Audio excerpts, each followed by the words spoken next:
سلام دوستان، امروز اومدیم با آموزش یک قیمه خوشمزه.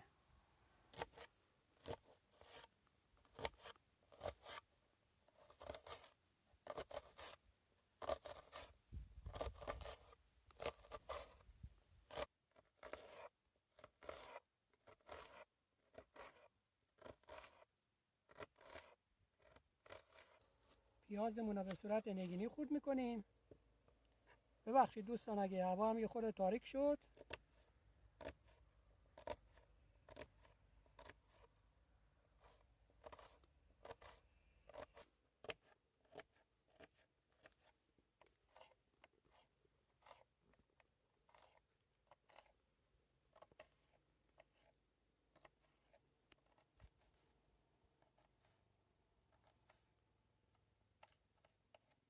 روغن رو میریزیم.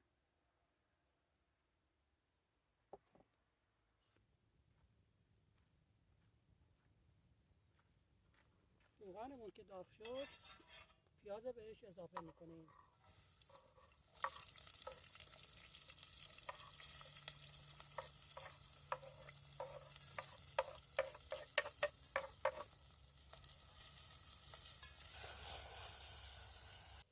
پیازمون یه کمی که طلایی شد گوشت رو بهش اضافه میکنیم.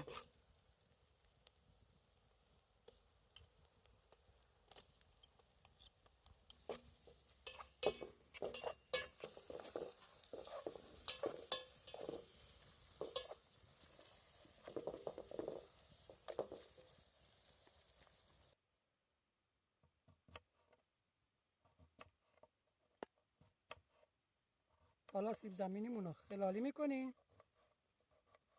میخوایم سرخش کنیم.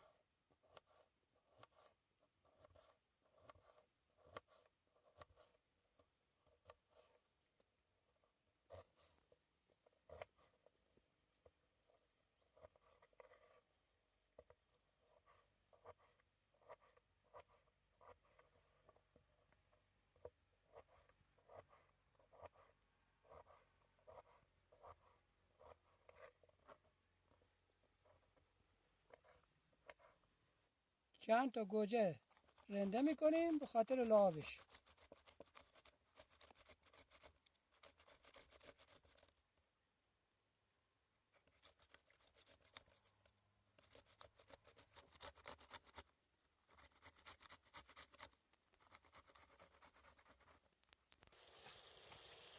حالا گوجه رو بهش اضافه میکنیم.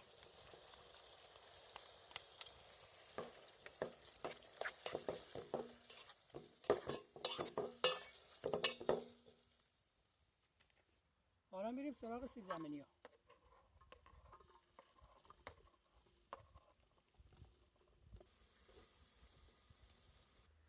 لپمون از قبل خیس خورده. حالا ما نمیخوایم توش لیمو امانه بریزیم. یه لیمو ترش از وسط نصف میکنیم و آبش رو توش میچکنیم.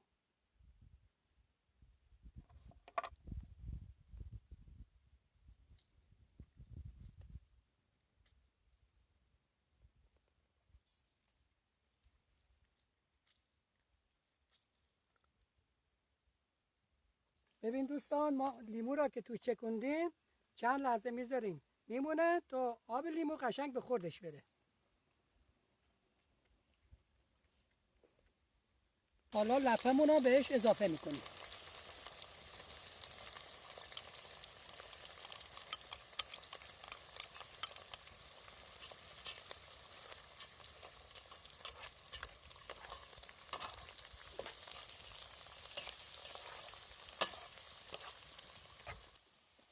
نمک،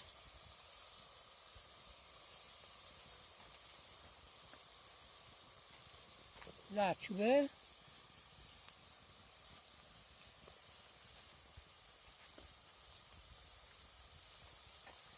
فلفل.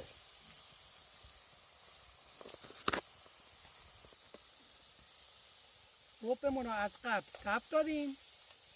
ما این رب رو تو این مرحله بهش اضافه میکنیم که غذامون خوشمزه تر شه.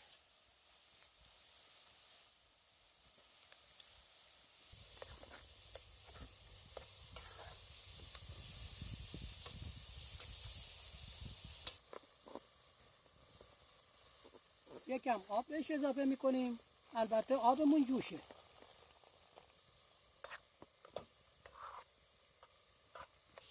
قیممون هر چقدر آبش کمتر باشه خوشمزه تره. حالا درشو میذاریم جا بیفته.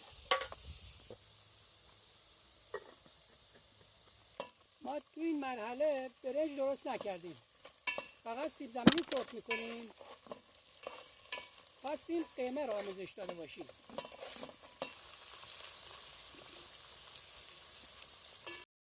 همونو دوستان میذاریم 2 ساعت میمونه تا قشنگ جا بیفته.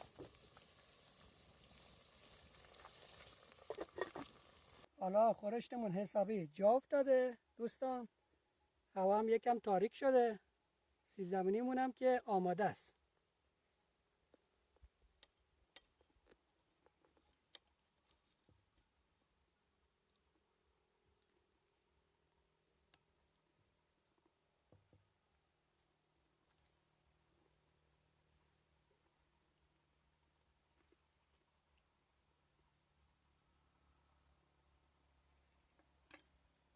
سوپر.